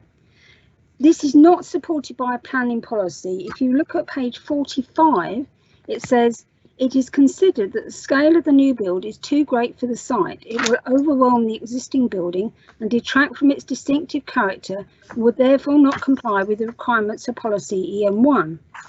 Also on page 47, while it's acknowledged that the proposed development would retain the non-designated heritage asset and preserve the iconic building and the street scene, it's considered that the new build block of flats would overwhelm and detract from the retained building. So very clear from one of the consultees.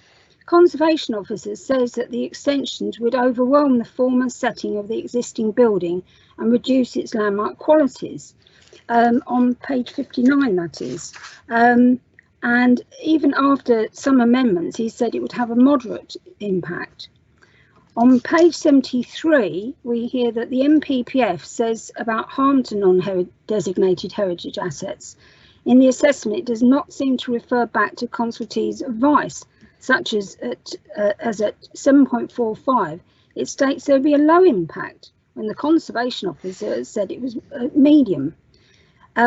Policy H2 of the Rushton Neighbourhood Plan, which is mentioned on page 68, says that it should not have a poor relationship with its surroundings.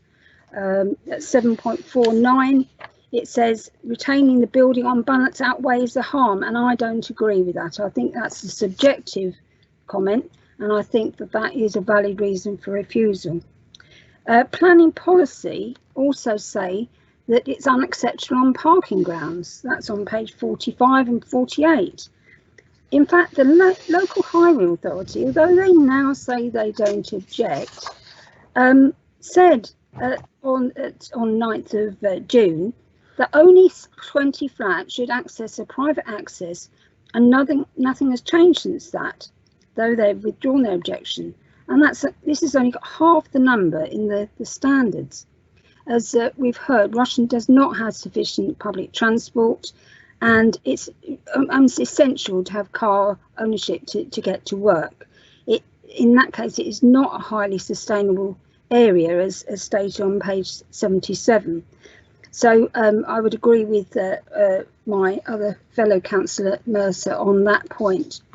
I'm also not happy with the noise and the air quality. Now, I don't think we can necessarily turn it down on that, but in the report it says that noise is 63 dBs in daytime.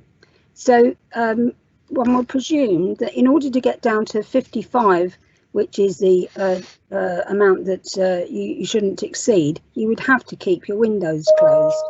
There's also problems with air quality. There are traffic jams along here constantly, and so if you are have got a road along that side, along Higham Road, I don't see how you could have your windows open because the air quality will be terrible. So I'm not sure you could actually turn it down on that. And I see there's 2 new conditions in the update sheet on that. Finally, now going on to affordable housing. It's not supported by a housing strategy. Page 49, 50 and 51, their comments are mentioned. It doesn't have any affordable housing and there's no mix of properties. Now, they have asked for, the County Council and CCG between them have asked for £201,603 in section 106. Now, we've heard it's not sustainable, that they can't afford that. So they are asking basically the public purse to donate 200,000 of public money to a private developer. I've seen a letter from the CCG saying that this would make 90 people, their assessment of how many people will be here, and that there's very poor health provision and that they could not accommodate it. So they're asking for money on that. Now, someone's going to have to pay for that. It's not going to disappear, and that means that the public purse will have to pay for that. Then, of course, there's education and libraries, which makes up the bulk of that 201,000. On page 67, it's suggested by an independent viability consultant that 115,000 would be appropriate rather than the 201. But how much are they giving? 0. They say it's not in the budget. They say they can't afford it. This sets a precedent. If we're relying on the viability appraisal in order to say they can't afford section 106, then we need to look at MPPF, page 70. I will get that. Okay, it says that the weight to be given to a viability assessment is a matter for the decision maker, having regard to all the circumstances in the case. This is at paragraph 7.22, and it's actually underlined and bold. And it also says that that viability assessment should be made publicly available. It hasn't been made publicly available. I haven't seen it. Now, that I think is then against the MPPF. I'm not sure whether we can use that as a reason for refusal. I'd like to ask the legal expert on that. But it's something to take in the planning balance. We've got little parking, we've got the effect on the heritage. Now come to the real killer, the amenity of the 3 townhouses. Now, if I can get my map out here, you won't be able to see this, but there's a roof garden, a green area on the 2nd floor. There's 3 bedrooms into that. Now, if you lived in that flat or that townhouse or that townhouse, that would be your only amenity space, but you would share that with the other 2 properties. That means that all 3 properties have got a bedroom going on to that roof space. I certainly wouldn't want my child in that bedroom in a hot day having the window open if I could not be secure that someone else would not be able to access it. If you lived in this townhouse, mind you, you also use that same amenity space, but to get to it you have to come out of the front door, go around the side, go up the stairs to get to the amenity space. That is the only place where you can hang out washing or have, sit on a summer's day. If somebody is smoking outside your room or children are playing there when someone is asleep in the bedroom working nights, it's just not acceptable.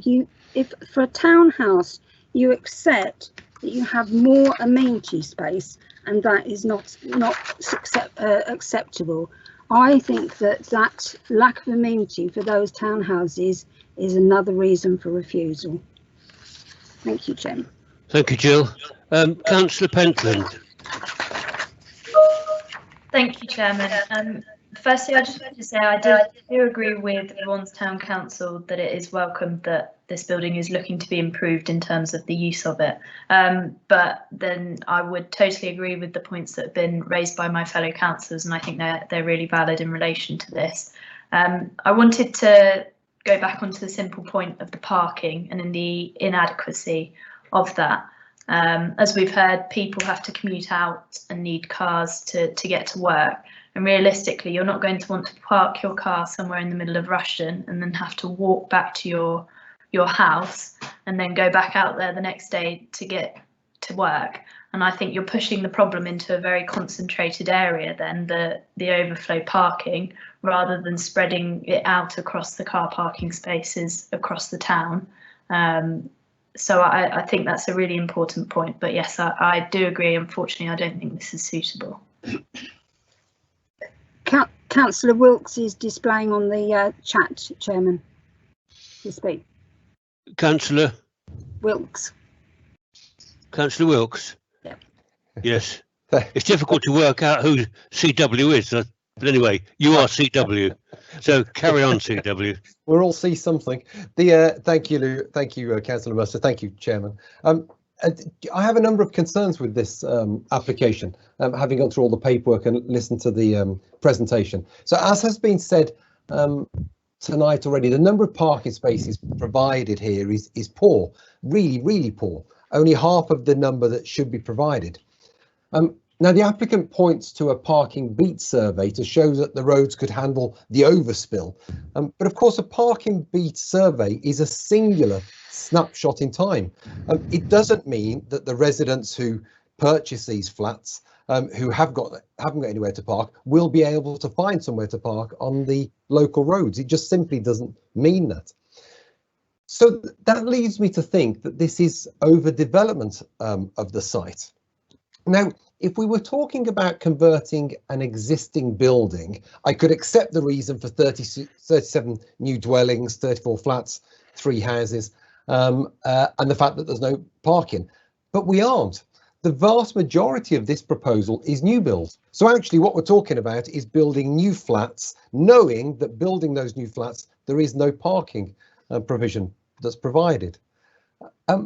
And I know this next part really isn't necessarily a planning reason, but I am absolutely aghast that the applicant says that they can't afford to provide any affordable housing on the site, nor make any of the S106 payments. The site doesn't provide any amenity space, a little shared rooftop garden for 3 houses, but it is being absolutely jammed full of flats. The applicant seems to state that it doesn't really matter that there's no amenity space because there's a park over the road that the residents could walk to. But the very same park can't be included in an S106 agreement because the developer can't pay for it. So the developer will build flats that where the residents don't have any amenity space, but that's okay because they can use a park, but it's a park that I can't afford to contribute towards the upkeep for. So I would say, Chairman, that if an application is not viable enough to make the required payments towards local doctors and open spaces, then that development probably shouldn't go ahead. It can't be right that the public should pay the S106 contribution on behalf of the developer, because of course that really is what happens. The developer develops the land, takes the profit, and clearly there is profit in the development, whilst the public pick up the contributions towards doctors and open spaces and the rest of it. So I can understand why Rushden Town Council are so against this particular development and why it goes against their neighbourhood plan policy H4. I do agree with them when they say that the site needs developing, but it does not need overdeveloping. I think that's it. Thank you, Chairman. Councillor Wilkes, thank you. Peter, Officer Peter Bache, can you respond particularly to the viability, because I know you've done a lot of work on it, for the 106s and the Yeah, no, it's fine. It's fine. I've tried to scribble down everything that was being said to try and just come back on a few points just to help clarify to members.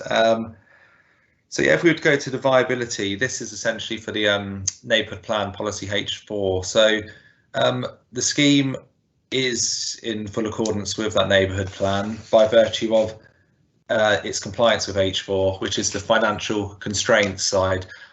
We've made the developer explore the option of townhouses on the site, which was 16 units. It was a conversion of the Art Deco building to 6 apartments, then 10 townhouses on the back of the site.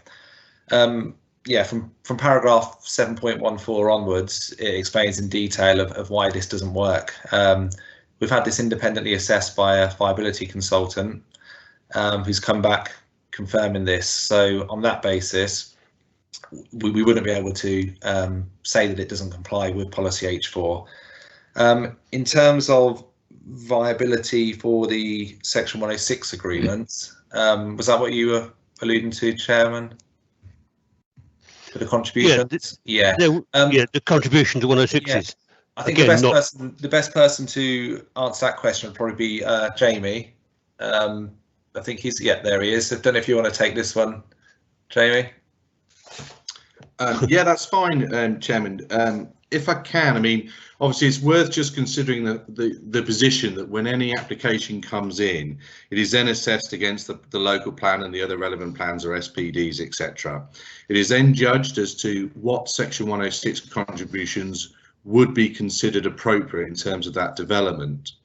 Obviously, in the normal case of events, it is, and on new developments especially, if they're in a financial position to do so, then those boxes are ticked and the Section 106 contributions are secured. However, of course, you will be aware that central policy is to enable housing to come forward. And this is why in situations like this, where you have a site that has higher land costs so as to enable the development to come forward, a viability assessment is an appropriate mechanism to really balance those 2 points, to say, to enable development to come forward, which is central government policy, etc., and indeed for the betterment of the society in which that development sits, this can be achieved, but in so doing, not all Section 106 or in this instance any Section 106 contributions can be rightly justified through the development. I appreciate one of the councillors mentioned profit, but as you're probably also aware, in the viability, this is capped. It's not that you are taking profit or the developer is seeking to make a massive amount of profit at the loss of this. It is capped in terms of the percentage of profit they can make, which is why it's not uncommon to have developments to come forward with viability proposals to evidence that they will struggle to meet the Section 106 contributions. So in conclusion, although this is saying, as your officer has put it within his report, and it has been independently assessed in terms of the viability, where the point really turns is whether or not it is still sustainable development. And reading the report again, you'll see that the planning officer has commented on that and the sustainability of the area, etc. But ultimately, it is a decision for the members, but I trust that's assisted in relation to the viability in the Section 106 elements. Jamie, thank you very much. That's very clear. So, do we have other members? Well, I've got some more comments to come back on then, Chairman. Okay. So I think we've got Mandy Dennis here from Environmental Protection, who is here to clarify things in terms of the noise, the air pollution, contamination on site. Sure. I think they're raised by Councillor Maxwell. So yeah, Mandy's here to provide comment on that. Hi, Thank Mandy. you. All yours, Mandy. Thank you. Good evening, councillors. Yes, Councillor Maxwell and Councillor Mercer raised concerns about noise, although Councillor Mercer did say that it's unlikely that we could refuse the application based on adverse impact from noise, and I would have to agree with that comment. It is quite a noisy site. It is affected by traffic noise, and a certain number of flats that do front onto Higham Road will have to keep their windows closed or have an alternative means of ventilation to meet the guidance on internal noise levels as per the World Health Organization and British standards. It's not an unusual situation. We had this previously with St Christopher's Drive in Oundle, where it was heavily impacted by noise, and there was a recent a planning inspector decision on it's a person's personal choice whether they have their windows closed to prevent the noise coming in or have them open. The 55 decibel level noted by Councillor Mercer is for garden areas. As these are flats, they don't have any gardens, so we can't apply that criteria. They do have the amenity area which people in the flats can go to sit in the quiet, but again, I gather there are some issues with the viability of that particular area. Councillor Mercer raised air quality issues. An air quality assessment was submitted in support of the planning application. Any development will result in some impact. We can't get away from that because there will be an increase in traffic flow based on that development. The air quality assessment did conclude that there wouldn't be any impact on the residents of the property.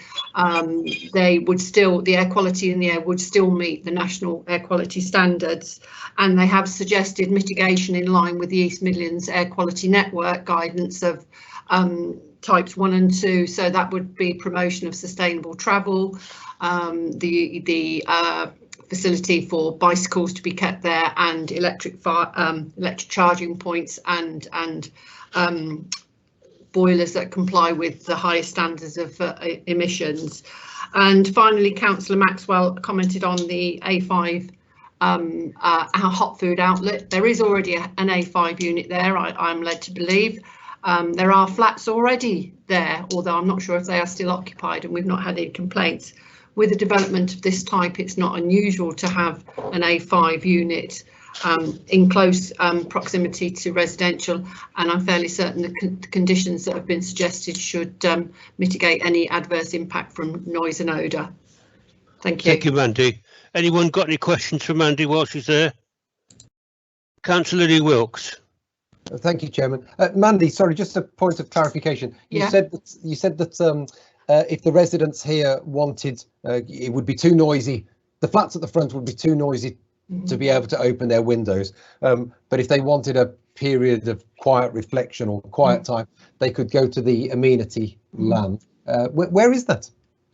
I believe that was mentioned in one of the earlier noise reports, Councillor Wilkes, in that and also under planning guidance and the noise policy statement for England, that if an alternative area that can be provided for that's less than that meets the requirements of the guidance levels, then that would be deemed to be acceptable. But as it's flats anyhow, that only deals with the outside areas.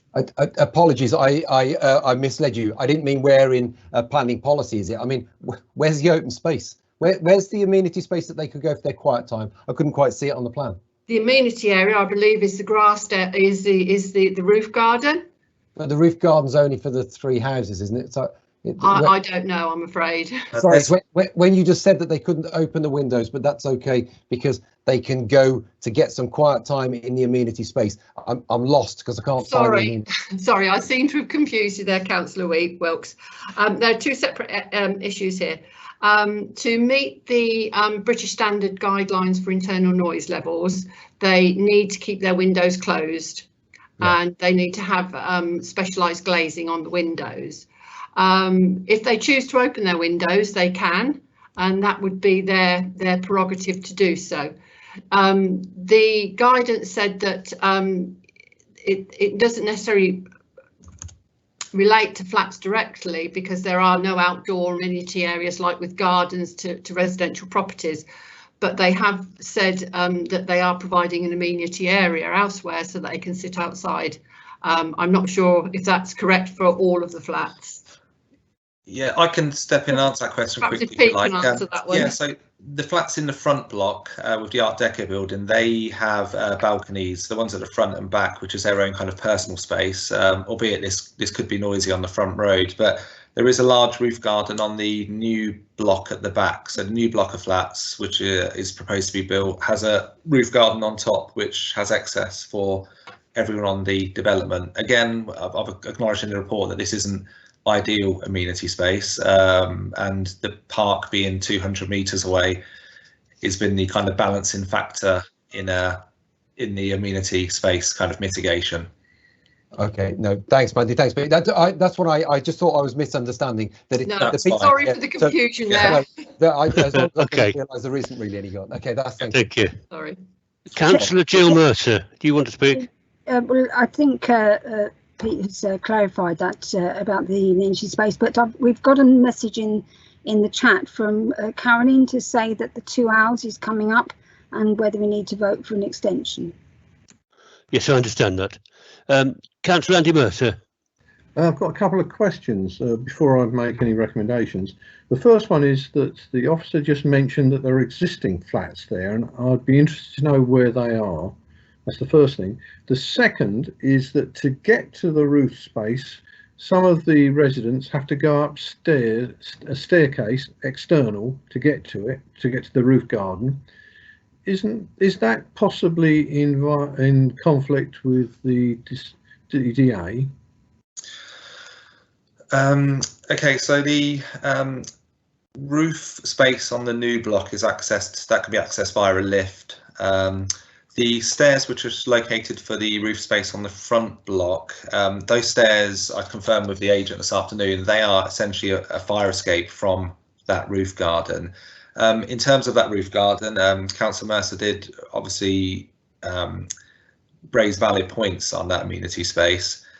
What we would need to do, if that was seen as acceptable, would be to basically condition screening on that area so that the townhouses have their own individual areas of that roof space as their private amenity space. So there would be screening there. That would be the solution in that fact. The fact of the matter is these townhouses are essentially townhouses kind of by name rather than by nature.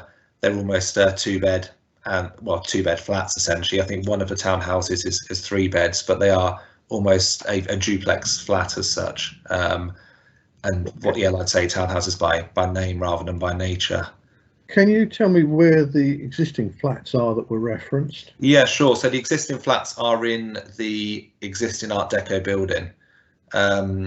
People are, as I'm aware, sleeping in those flats this evening.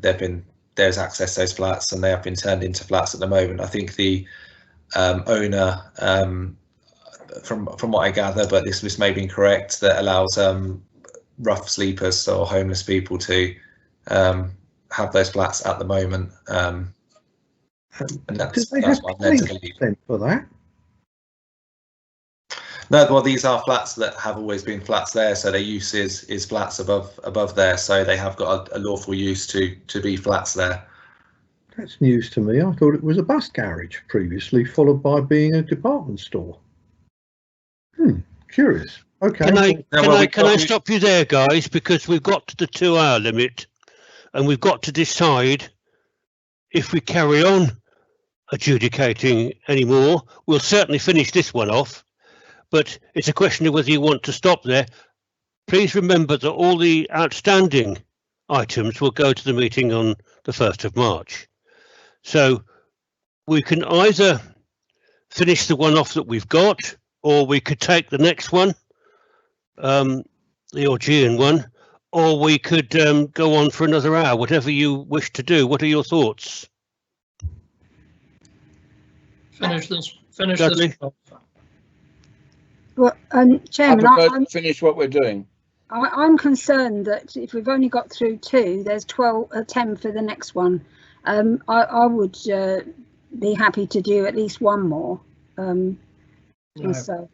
So that means that we carry on and finish this one off, and then we do the 3rd one for tonight until it's done.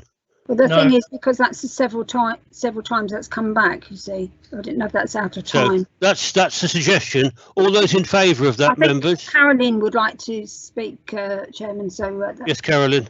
Sorry, Chair, I was just going to ask if there's a possibility of the next meeting being held in the daytime rather than the evening, so that we can get through all of the agenda rather than having it as a 6:30 start. But I'll let you consider that. But let's leave that for another hour.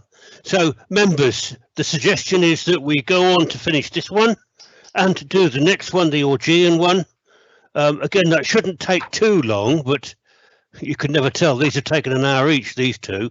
So what's your feeling? Do we carry on and do one more after this? No. No. What do you reckon then? We do the one we've got now and stop? Yes. Yes. Let's have a vote on that, because that could be either way. So we carry on with the one that we're doing and call it to a stop and put all the rest to the next meeting. Who's in favour of that? Say aye. Aye. Who's against that? Then that's kind of carried, isn't it? So we'll carry on and finish off the one that we're on at the moment, and then call it a day. And then we'll have to consider how we handle the next meeting, whether it's an all-day job or not. But that's a separate question that we will talk about separately. Yeah. So does just anyone else wish to speak on this Pete would application? like to. Yeah, just to follow on, there's still some points. So from Councillor Mercer's comments on the flats there, I'll obviously look further into that. I believe they have got an approved use there, but I will look into that. The only other issues raised, I think we had, was the housing strategy manager objecting to the scheme. He's always offered an objection because he obviously wants 30% affordable housing on the site. In terms of a mix, it's obviously an urban town centre area. We have to kind of look realistically of what can be on there. Flats is the most efficient use of land there.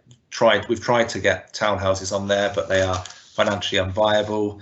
In terms of flats, I mean, another thought from members is the applicant wouldn't be building these flats, going to all this expense to build them, if they didn't feel there was a market and they could sell these flats in the town centre. It would be counterproductive for them to spend that money. In terms of the heritage asset, yeah, there is harm to the heritage asset. That's acknowledged in the report. Obviously, as officers, we have balanced that harm against the retention, renovation of that front Art Deco building. We don't see there being any realistic development. Well, we haven't had any realistic development come forward on that site for forever, essentially. I think flats seem to be the only option which is going to provide some sort of way forward on this site. So that's where we've come to on the impact of the heritage asset. Parking beat survey, Councillor Wilkes is correct. It is a snapshot in time, but the Highway Authority have agreed with that snapshot and don't offer an objection. So in terms of, as an officer writing the report, we have to go by what the Highway Authority are telling us. Yep, and I think they were all of the comments, looking at the notes I've written down. So members have made some very valid points tonight, and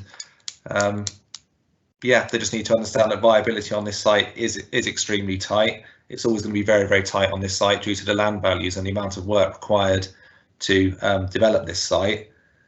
So flats will seem to be the way forward, an option for this site to have some sort of meaningful development on there. Okay, thank you. Councillor Hughes is indicating. Councillor Hughes. Yeah, yes, it seems wicked to me that we're contemplating having a 2 or 3 bedroom unit which could have 3 or 4 children in, with no amenity space whatsoever. I think that's wicked. If we even contemplate have a unit like that, if it's a 3-bedroom accommodation, remember we're allowed 2 children in each bedroom. It could easily be 3 or 4 children and no amenity space whatsoever. I think it's wicked if we allow that. Thank you, Dudley. Unless there's anyone else wishes to speak, it's going to go back to Andy Mercer for a proposal. Thank you, Chair. Well, I'm going to propose that we refuse planning consent for this one. The first reason I'll give is the reason I stated right at the beginning about parking numbers. The inspector in the Wellingborough decision made it very clear you had to make a distinction between areas which had good access to services and good use facilities and those that have poor ones. This has got exceptionally poor ones, given the huge amount of out commuting that occurs in this part of the world, and the fact that it's been recognised as perhaps the worst, pretty close to the worst in the country. Okay. And therefore, given there's virtually no public transport, very little at all, and no trains or anything, you're virtually forced to use a car.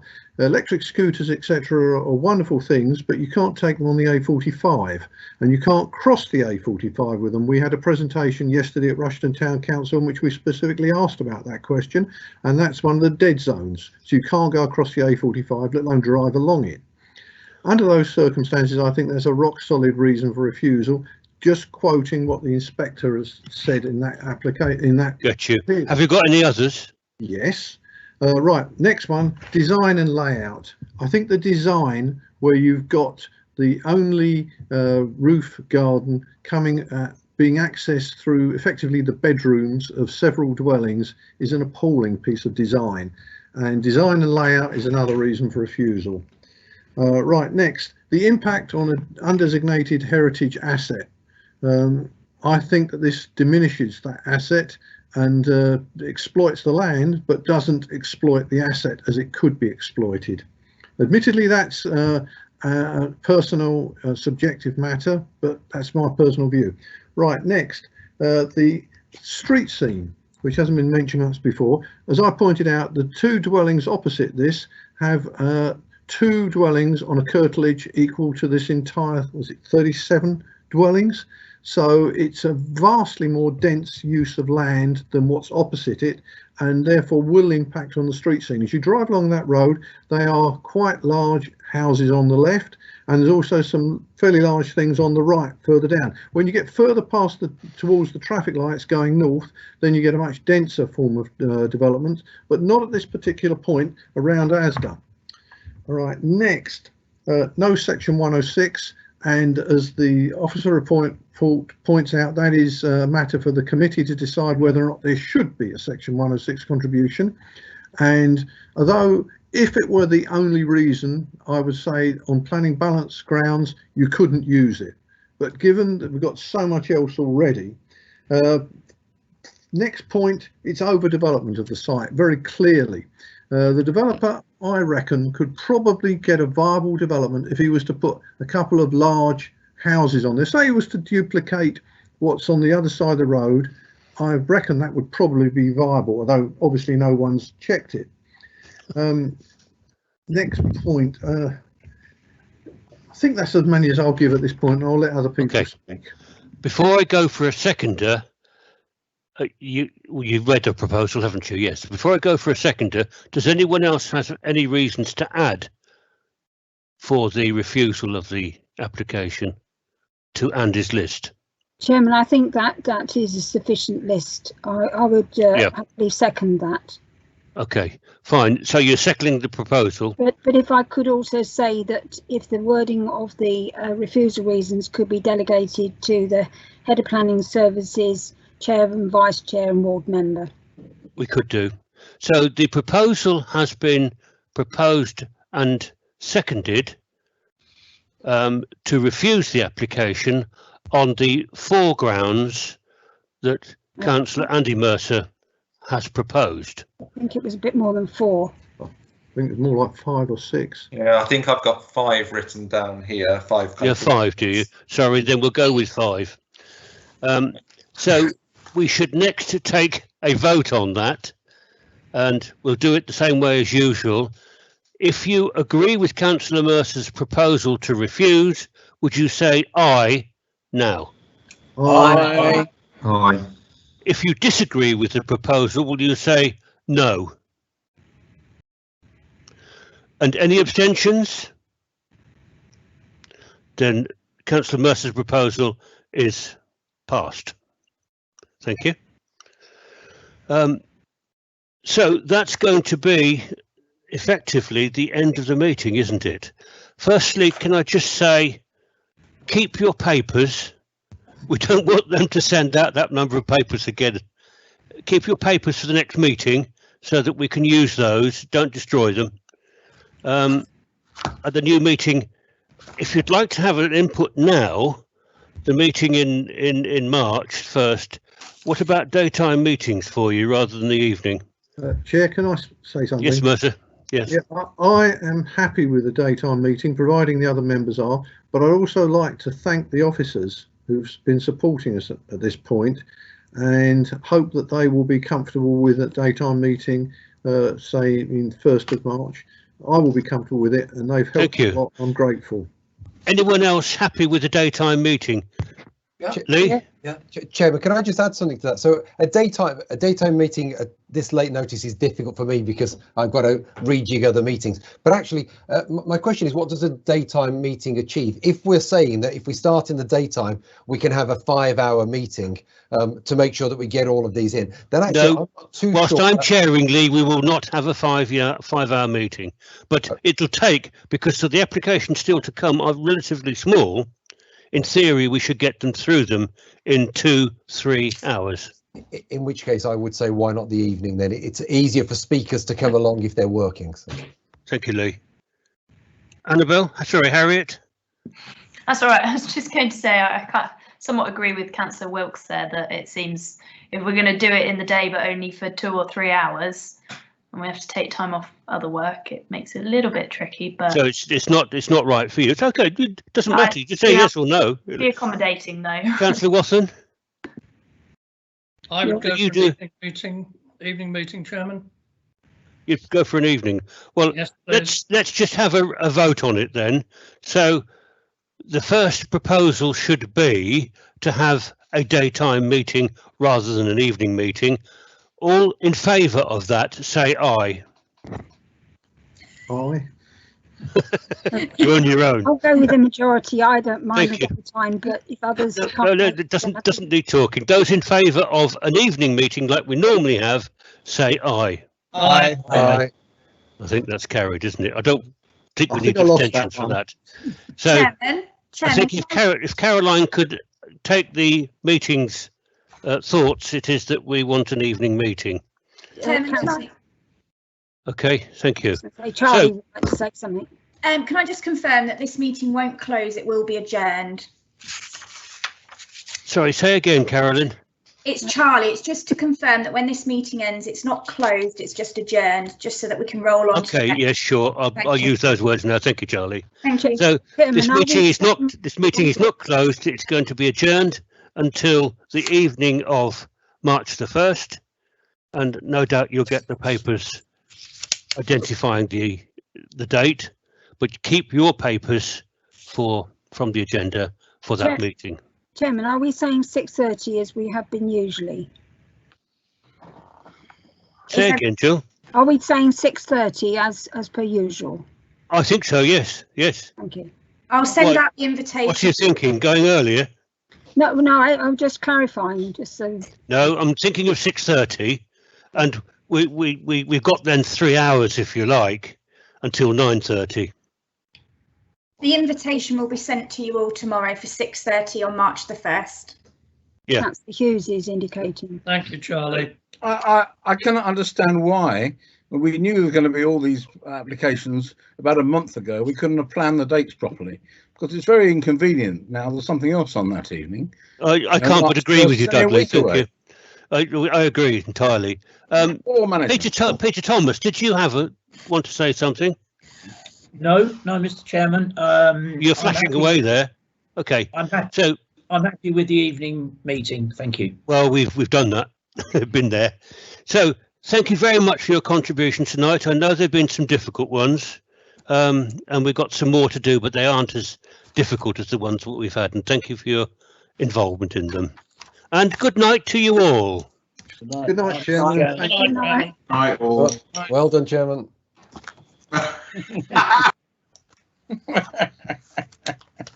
Oh dear. Can't believe it. It's sort of awful.